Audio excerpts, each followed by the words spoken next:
எனக்கென ஏற்கனவே பிறந்த வலிவலோ, இதயத்தை கயிறு கட்டி இழுத்த வலிவலோ.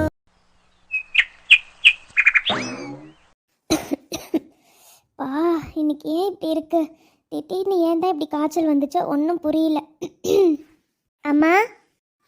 சொல்லுமா, என்னாச்சுமா? அனிதா, உனக்கு ஆஃபீஸ்க்கு டைம் ஆச்சு இல்லடா, கேபே நேரம் போயிருக்குமே, எப்படிடா போவ? மா, அதெல்லாம் ஒன்றும் இல்லைம்மா, கேப் மிஸ் பண்ணால் என்னம்மா, நான் பஸ்ஸில் போய்க்கிறேன், எனக்கு ஒரு பிரச்சனையும் இல்லை. இப்போ தானே மாத்திரை போட்டிருக்கீங்க, இந்தாங்க காஃபி வச்சுட்டு போகிறேன், குடிங்க சரிங்களா? அப்புறம் மத்தியானத்துக்கு மிளகு தட்டி போட்டு ரசம் வச்சுருக்கேம்மா, சாப்பாடும் வச்சுட்டேன், நீங்கள் போட்டு சாப்பிடுங்க. உங்களால் முடியலன்னா சித்திக்கிட்ட சொல்லுங்கம்மா, சித்தி வந்து போட்டு கொடுப்பாங்க சரிங்களா? எந்த வேலையும் செய்யாதீங்க, சாயந்தரம் நான் வந்து பார்த்துக்கிறேன் சரியாம்மா? சாரிடாம்மா, எனக்கு திடீர்னு இப்படி உடம்பு சரியில்லாமல் போச்சு. பாவம் என் பிள்ளை, வேலைக்கு போகிறதுக்கு முன்னாடி இவ்வளோ வேலை செஞ்சுட்டு போறியே, கஷ்டமாக இருக்குமேம்மா. இப்போ வேலைக்கு லேட்டாக இல்லை போகிற? அதெல்லாம் ஒன்றும் இல்லைம்மா, ஒரு நாள் லேட்டாக போனால் என்ன, நான் ஃபோன் பண்ணி அவங்கக்கிட்ட சொல்லிட்டேம்மா. அதனால் நீங்கள் எதுவும் பயப்படாதீங்க, என்னை யாரும் திட்டலாம் மாட்டாங்க சரிங்களா? நீங்கள் இந்தாங்கம்மா காஃபி குடிங்க, டைம் ஆச்சு சரிங்களா? சரிடா. சரிம்மா, நான் போயிட்டு வரேன், பார்த்து பத்திரமா இருங்க. ஏதாச்சும்னா எனக்கு ஃபோன் பண்ணுங்கம்மா. காய்ச்சல் நிறைய இருந்ததுன்னா ஹாஸ்பிட்டல் போயிட்டு வந்துடலாம் சரிங்களா? சரிடா, நான் பார்த்துக்கிறேன், நீ கிளம்பு. சரிங்கம்மா. பாவம் என் பிள்ளை, ஷோ, திடீர்னு எனக்கு உடம்பு சரியில்லாமல் போனதுக்கு காலையிலேருந்து எல்லா வேலையும் அவள் தான் பார்த்துருக்கா. இன்னைக்கு ஆஃபீஸ்க்கும் வேற லேட்டாக போகிறாளே, கடவுளே, யாரும் அவளை திட்டக்கூடாது. லக்ஷ்மி. வாங்கண்ணா, உள்ள வாங்க, உட்காருங்கண்ணா. என்னாச்சுமா, என் குரலே ஒரு மாதிரியா இருக்கு? அனிதா இப்பதான் வேலைக்கு போறா போல. ஆமாண்ணா, கொஞ்சம் எனக்கு உடம்பு சரியில்லை, காலையிலேருந்து காய்ச்சலாக இருக்குண்ணா, அதான் புள்ள பாவம் எல்லா வேலையும் செஞ்சு வச்சுட்டு இப்போதாண்ணா கிளம்புறா. சச்சோ, இப்ப பரவாயில்லையாம்மா? ஹாஸ்பிட்டல் எது போலாமா? இல்லைண்ணா, சாப்பிட்டு மாத்திரை போட்டிருக்கிறேன், சரியாயிடும்ண்ணா, பார்த்துக்கலாம். சரிம்மா, அப்புறம் உன்கிட்ட ஒரு முக்கியமான விஷயத்த பத்தி பேசலான் தான் வந்தேன். ஆனா இப்படி நீ உடம்பு சரியில்லாம இருக்கியே, உன்கிட்ட எப்படிம்மா இதை பத்தி பேசுறது? என்னண்ணா நீங்கள், அதெல்லாம் ஒன்றும் இல்லை, என்ன விஷயமா வந்தீங்களோ சொல்லுங்கண்ணா. அது ஒன்றும் இல்லைம்மா, நம்ம அனிதா பாப்பாக்கு ஒரு நல்ல சம்மந்தம் வந்திருக்கு, எனக்கு ரொம்ப பிடிச்சிருக்குமா. அதான் இந்த இடத்துக்கு போனா புள்ள நல்லா சந்தோஷமா நிம்மதியா இருப்பா, அந்த இடத்துக்கு கொடுத்தா நல்லா இருக்குமா, அதான் உன்கிட்ட சொல்லலான்னு. அப்படியா? யாருண்ணா? என்ன பண்ணுறாங்க பையன்? எந்த ஊருண்ணா? அம்மாடி, அவங்க பணக்காரங்க தாம்மா. உனக்கு பணக்காரங்கன்னா பிடிக்காது, ஆனா நான் சொல்லியிருந்தேன்ல, ஒரு பணக்கார வீடு இருக்கு, அவங்க பிள்ளைங்களை நல்லா பார்த்துப்பாங்க. நான் கூட சொன்னனேம்மா, அதான் அனாத ஆசிரமத்துல இருந்து இருந்த பொண்ணு கூட தான் அந்த வீட்டில் மூத்த மருமகளா இருக்கான்னு, அவங்க ரெண்டாவது பையனுக்கு கூட பொண்ணு தேடிட்டு இருக்காங்கன்னு சொன்னல, அவங்க தாம்மா கேட்டிருக்காங்க. புள்ளைய கோவில்ல நேத்து பார்த்தாங்களாமா, புள்ளைய ரொம்ப பிடிச்சி போச்சாமே, உன்னை கூட பார்த்தாங்களாம், உன்கிட்ட கூட பேசினாங்களாமே, உன் பேரு கூட சொல்லிதாம்மா விசாரிச்சாங்க. அப்புறம் நம்ம கிட்ட பாப்பாவோட போட்டோ இருந்துச்சா, அது காமிச்ச உடனே இந்த பொண்ணு தான், எனக்கு இந்த பொண்ணை ரொம்ப பிடிச்சிருக்கு, எங்க வீட்டு மருமகளா நாங்க கொண்டு வரணும்னு நினைக்கிறோம், அவங்க அம்மா கிட்ட கொஞ்சம் பேசி முடிவு என்னன்னு கேட்டு சொல்லுங்கன்னு சொல்லியிருக்காங்கம்மா. அப்படியா? யாரு? எனக்கு தெரியலையேண்ணா, யாரை சொல்கிறீங்க? நேற்று யார்கிட்ட பேசினேன்? அவங்க பேர் ஏதாச்சும் தெரியுமாண்ணா? அக்கா தங்கச்சிங்க 2 பேர் கோயிலுக்கு வந்திருப்பாங்கம்மா, குடும்பத்தோட தான் வந்தாங்க. ஆனா அவங்க ஏதோ விளக்கு தவற விட்டு பாப்பா கூட விளக்கு புடிச்சு கொடுத்தாலாமா. அப்புறம் அவங்க பேரு சுமதி கோமதி. அட, அவங்களா? அவங்க தானா? சரி சரிங்கண்ணா. நீ என்னம்மா சொல்ற? மாப்பிள்ளை தம்பி போட்டோ எது கொடுக்கட்டுமா? பாக்குறியா? நீ யோசிமா, உன்னை உடனே எல்லாம் முடிவு சொல்லலம்மா, ஆனா ரொம்ப நல்ல இடம்மா. நான் சொன்னல, என்ன மரியாதையா நடத்துறவங்களதுல அவங்களும் ஒருத்தர்மா, ரொம்ப பாசமான குடும்பம், எப்போ போனாலும் என்கிட்ட பாசமா தான் நடந்துப்பாங்க, மரியாதையா தான் நடந்துப்பாங்க. அவங்க பிள்ளைங்களையும் தங்க மாட்ட வளர்த்துருக்காங்கம்மா, ஒரு புள்ள கூட ஒரு குறை கூட சொல்ல முடியாது, அவ்வளோ நல்ல பிள்ளைங்க.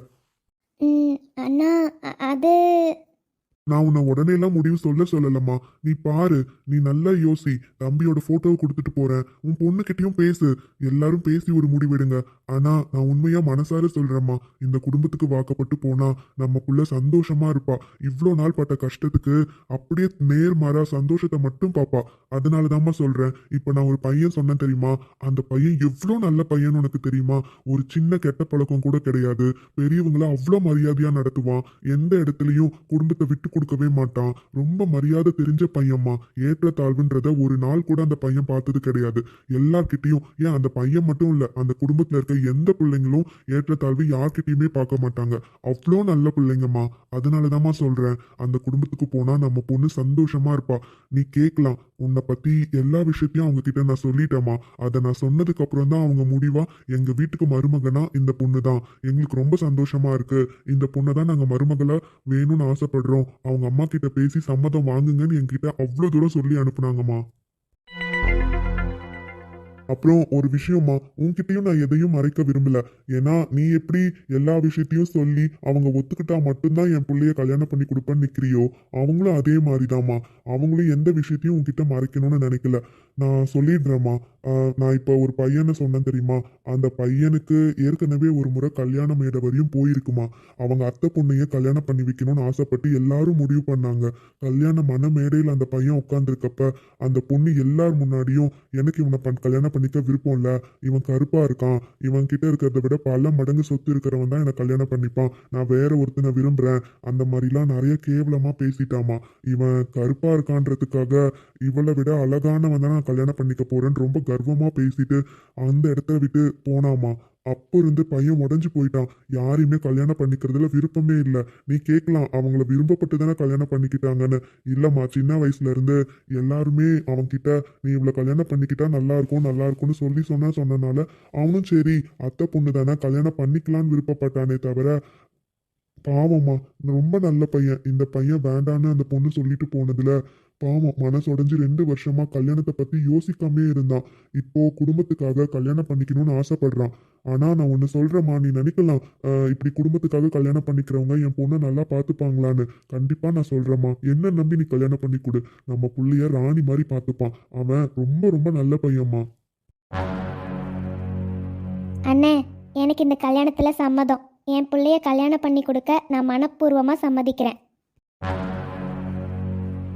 என்னம்மா, எதுவுமே சொல்லாம திடீர்னு சம்மதம்னு சொல்லிட்ட? மாப்பிள்ள போட்டோ கூட நீ பார்க்கல, நம்ம புள்ளகிட்ட கூட ஒரு வார்த்தை கேட்காம டக்குன்னு சம்மதம்னு சொல்லிட்ட. அண்ணே, எனக்கு சம்மதம்னு சொன்னதுக்கு ஒரே ஒரு காரணம் தானே. இப்போ எப்படி நான் எந்த விஷயத்தையும் அவங்கக்கிட்ட மறைக்கக்கூடாதுன்னு நினைக்கிறேனோ, இந்த விஷயத்த அவங்க சொல்லணும்னு கூட அவசியம் கிடையாதே.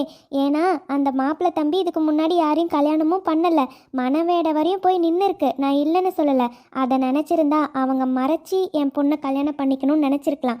ஆனால் எல்லா விஷயத்தையும் சொல்லி உங்களுக்கு சம்மதம்னா மட்டும்தான் ஓகேன்னு சொல்லியிருக்காங்கல்ல. இதை விட பெரிய குணம் எதுனா வேணும்? அது மட்டும் இல்லை, நேற்று அந்த அம்மாங்க 2 பேரும் என் பொண்ணை எவ்வளோ நல்லா பார்த்துக்கிட்டாங்கன்னு தெரியுமாண்ணே. வாய்க்கு வாய். இத்தனைக்கு என் பொண்ணை அவங்க அப்போ தான் பார்க்குறாங்க. இருந்தாலுமே அவள் பண்ண ஒரு சின்ன விஷயம் அவங்களுக்கு ரொம்ப பிடிச்சிருக்கு. அவங்க வாய்க்கு வாய் என்ன தெரியுமா சொன்னாங்க? உங்கள் பொண்ணு போகிற இடம் கொடுத்து வச்ச குடும்பங்க, அந்த பொண்ணு போகிற இடத்துல சந்தோஷமாக வாழணும், நான் மனசார வாழ்த்துறேன்லாம் சொன்னாங்கண்ணே. எனக்கு அந்த குணமே அவங்கக்கிட்ட ரொம்ப பிடிச்சிருந்துச்சு. எனக்கு நம்பிக்கை இருக்குண்ணே, என் புள்ள நான் கிழிச்ச தோட்ட தாண்ட மாட்டா. கண்டிப்பாக நான் சொன்னால் யாருனாலும் அவள் கல்யாணம் பண்ணிப்பா. அதனால் எனக்கு நம்பிக்கை இருக்குண்ணே, என் புள்ள கண்டிப்பாக நான் சொல்கிறவரை தான் கல்யாணம் பண்ணிப்பா. இவங்களும் என் பொண்ணை நல்லா பார்த்துப்பாங்கன்னு எனக்கு நம்பிக்கை இருக்குண்ணே. அதனால தான் சொல்கிறேன், அவங்கக்கிட்ட சொல்லிடுங்க எனக்கு இந்த கல்யாணத்தில் சம்மதம். ஏதாச்சும் ஒரு நல்ல நாளாக பார்த்து பொண்ணு பார்க்க வர சொல்லுங்க.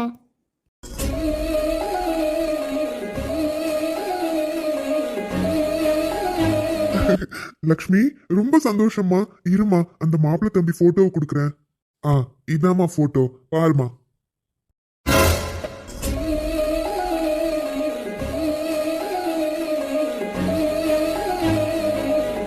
என்னம்மா லக்ஷ்மி, மாப்பிள்ளைய உனக்கு பிடிச்சிருக்கா?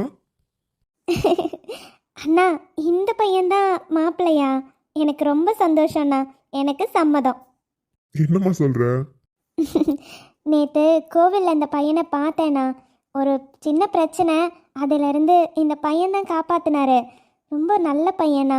அப்போவே நான் சொன்னேன், உன்னை உங்கள் அம்மா அப்பா ரொம்ப நல்லா வளர்த்துருக்காங்கப்பா, நீ நல்லா இருக்கணும்னு சொல்லிட்டு வந்தேன். எனக்கு ரொம்ப சந்தோஷமாக இருக்குண்ணா. எனக்கு மனப்பூர்ண சம்மதம். இல்லம்மா, நீ சரின்னு சொல்லிட்ட. நம்ம அனிதா நல்லா அழகா இருப்பா, கலரா இருப்பா. ஆனா தம்பி கொஞ்சம். என்னண்ணா நீங்கள் கலரில் என்ன இருக்குண்ணா? பையனோட குணம் தானே ரொம்ப முக்கியம். கலரை பார்த்து யாரும் வாழ்க்கையை அமைச்சிக்க கூடாதுண்ணா. அந்த வாழ்க்கை நல்லா இருக்கும்னு நம்ம நினைக்க முடியாது. ஆனால் குணத்தை பார்த்து மட்டும்தானா வாழ்க்கையை அமைச்சிக்கணும். இந்த பையன் தங்கமான குணம். என் பொண்ணு சந்தோஷமாக இருப்பானா. எனக்கு நம்பிக்கை இருக்குது. எனக்கு சம்மதம்ண்ணா. அவங்கக்கிட்ட சொல்லிடுங்க, சரிங்களா?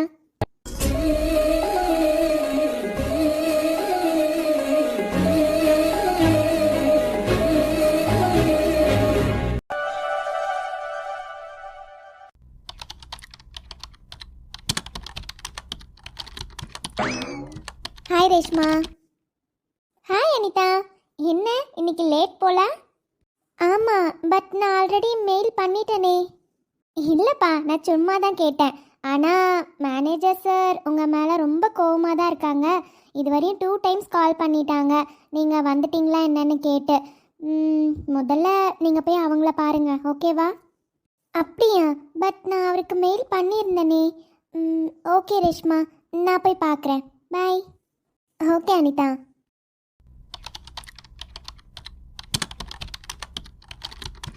Excuse me sir, may I come இன்?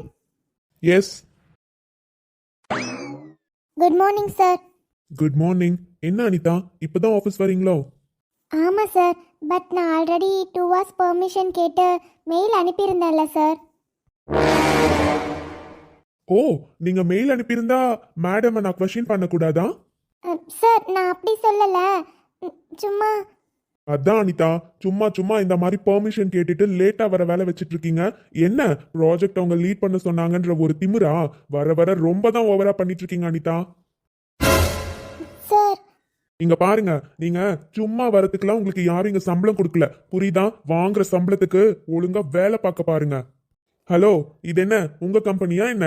உங்க கம்பெனி மாதிரி இஷ்டத்துக்கு உங்களுக்கு தோன்ற டைம்க்கு ஆஃபீஸ்க்கு வந்துட்டு இருக்கீங்க.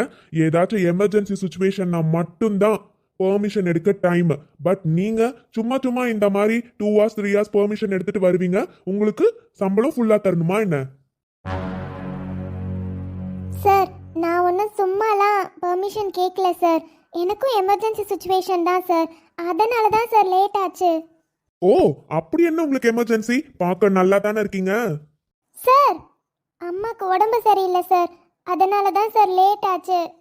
ஓ, அப்புறம் சாக்கு போக்கு சொல்றதுக்கு புது ரீசன் அப்படிதானே? இதெல்லாம் எத்தனையோ பேர் சொல்லி கேட்டாச்சுமா. தாத்தா இறந்துட்டாங்க, பாட்டி இறந்துட்டாங்க, அம்மா அப்பாவுக்கு உடம்பு சரியில்லை, ஹாஸ்பிட்டல் அட்மிட் பண்ணிருக்கோம். இதெல்லாம் நார்மலான ரீசன்ஸ் தான். ஒருத்தர் லேட்டா வராங்கன்னா இந்த ரீசன்ஸை தான் யூஸ் பண்ணுவீங்கன்னு எனக்கு நல்லாவே தெரியும். யாருக்கு தெரியும்? உண்மையா சொல்றீங்களா இல்ல சும்மா சொல்றீங்களான்னு? சார் போதும் சார், உண்மையாகவே அம்மாவுக்கு உடம்பு சரியில்லை சார். அதனால தான் அவங்கள பார்த்துட்டு வரதுக்கு லேட் ஆயிடுச்சு. அவங்களுக்கு தேவையானதெல்லாம் செஞ்சு வச்சுட்டு தானே சார் வர முடியும். எனக்கு அப்பாலாம் இல்லை சார், அம்மா மட்டும்தான். அவங்கள நல்லா பார்த்துக்கணும் சார். அதுக்காக தான் நான் லேட்டாக வந்தேன். இது நீங்கள் புரிஞ்சுக்கிட்டாலும் சரி, இது பொய்ன்னு நினச்சா அது உங்களோட தப்பு சார். அதுக்கப்புறம் உங்கள் இஷ்டம். ஓ, அவ்வளோ பேச தெரியுது உங்களுக்குலாம்.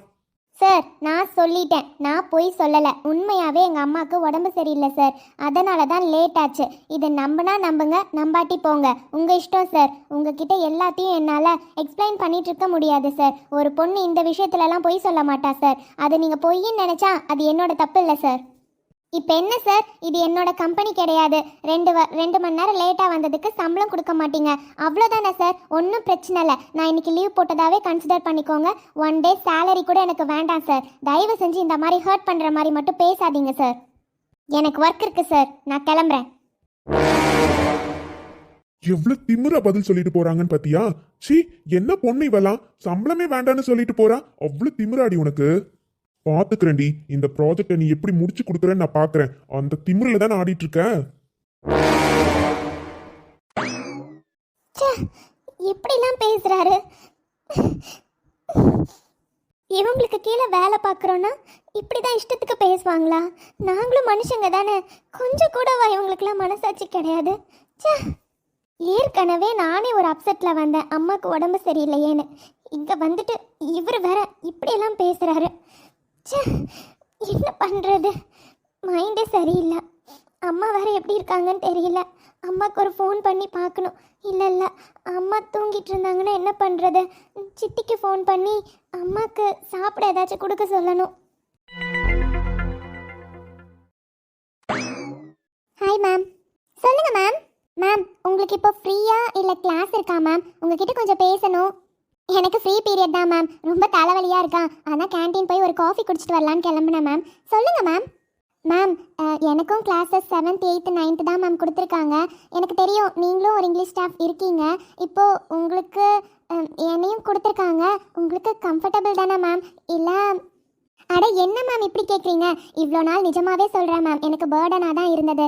ஏன்னா உங்களுக்கே தெரியும் 3 கிளாஸஸ்லேயும் 4 செக்ஷன்ஸ் இருக்குது. எனக்கு ஒரு பீரியட் கூட ஃப்ரீ இருக்காது மேம். அவங்களோட home works, class works, test இது எல்லாத்தையும் கண்டக்ட் பண்ணுறதுக்குள்ளே போதும்னு இருக்கும் மேம். ஆனால் இப்போ எனக்கு நீங்களும் வந்ததுனால எனக்கு இப்போ தான் மேம் கம்ஃபர்டபுளாக இருக்குது. இப்போ பாருங்கள், ஈக்குவலாக எல்லாருக்கும் 2 கிளாஸஸ் தான் பிரிச்சிருக்காங்க. அதனால் பிரச்சனை இல்லை மேம். நமக்கு போர்ஷன்ஸ் முடிக்கவும் கரெக்டாக இருக்கும். அதே மாதிரி கரெக்ஷன் ஒர்க்ஸு, டெஸ்ட் வைக்கிறதுக்கு எல்லாமே கரெக்டாக இருக்கும் மேம். இதுதான் மேம் கம்ஃபர்டபுளாக இருக்குது. ரொம்ப ஹாப்பி மேம் நான். அப்படியா? இப்போ தான் மேம் எனக்கு கேட்கவே சந்தோஷமாக இருக்குது. ஏன்னா எனக்கு தெரியும் மேம், நமக்கு முன்னாடி ஒரு ஸ்டாஃப் கிளாஸ் எடுத்துகிட்டு இருக்காங்க. அவங்க கூட போட்டியாக போகிற மாதிரி இருக்குமோன்னு யோசிச்சுட்டு தான் இருந்தேன். அது மட்டும் இல்லை மேம், நான் புதுசு. உங்களுக்கே தெரியும் டீச்சிங் லைனுக்கே நான் புதுசு தான். டீச் பண்ணுறது அதெல்லாம் நான் பண்ணிவிடுவேன் மேம். பட் மற்ற ஒர்க்ஸ்லாம் எனக்கு அவ்வளோவா தெரியாது. எப்படி லெசன் பிளான் எழுதணும், அது எப்படி கம்ப்ளீட் பண்ணணும், அதெல்லாம் கொஞ்சம் ஹெல்ப் பண்ணிங்கன்னா நல்லாயிருக்கும் மேம். எனக்கு ஒரு சாப்டருக்கு ஹெல்ப் பண்ணுங்கள் மேம். அடுத்த சாப்டர்லேருந்து நானே பார்த்துப்பேன் மேம். என்ன மேம் இப்படி கேட்குறீங்க? கண்டிப்பாக நான் ஹெல்ப் பண்ணுறேன் மேம். நீங்கள் நினைக்காதீங்க, நானும் சீனியர்லாம் கிடையாது. 2 months முன்னாடி தான் இந்த ஸ்கூலில் ஜாயின் பண்ணேன். ஆனால் இந்த ஸ்கூல் உண்மையாகவே கிரேட் மேம். எவ்வளோ நல்ல ஹெல்பிங் டெண்டன்சி இருக்குது தெரியுமா எல்லாருக்குமே. யாருனாலும் எந்த ஹெல்ப்னாலும் தயங்காமல் பண்ணுறாங்க மேம். அதே எனக்கு பிடிச்சிருக்கு. இங்கே வந்து யாரும் எனக்கு அந்தளவு க்ளோஸ் ஃப்ரெண்ட்ஸ்லாம் கிடையாது. இனிமேல் நாம் 2 பேரும் ஃப்ரெண்ட்ஸ், ஓகேவா? Wow, okay ma'am. நாம் 2 பேரும் இனிமேல் ஃப்ரெண்ட்ஸ். அதே மாதிரி இனிமேல் நீங்கள் என்ன மேம்லாம் கூப்பிடாதீங்க. என்னோட பேர் அப்பர்ணா, ஸோ அப்பர்ணானே கூப்பிடுங்க. அதே மாதிரி என்னோட பேர் உமா. இனிமேல் நீங்கள் என்ன உமான் தான் கூப்பிடணும், ஓகேவா? ஓகே உமா. ஓகே அப்பர்ணா, எனக்கு ரொம்ப தலைவலிக்குதுப்பா. எனக்கு ஒரு காஃபி குடிக்கணும் போல இருக்கு. நீங்களும் வரீங்களா? கண்டிப்பாக வரேன். ஆனால் என் மொபைல் உள்ளே இருக்கு. நீங்கள் போங்க, நான் மொபைல் எடுத்துகிட்டு வந்துடுறேன், ஓகேவா? ஓகேப்பா. என்னடா அங்கே பார்த்துட்டு இருக்க? டேய், நீ என்னடா பார்த்துட்டு இருந்த? என்ன மட்டும் கேட்குறேன்? டேய், நான் சும்மா பார்த்தேன். என்னதான் இருந்தாலும் நம்ம ஸ்கூல்ல ஒர்க் பண்ற ஸ்டாஃப்ஸ் 2 பேரும் பேசிட்டு இருக்காங்களேன்னு பார்த்தேன், அவ்வளோதான்.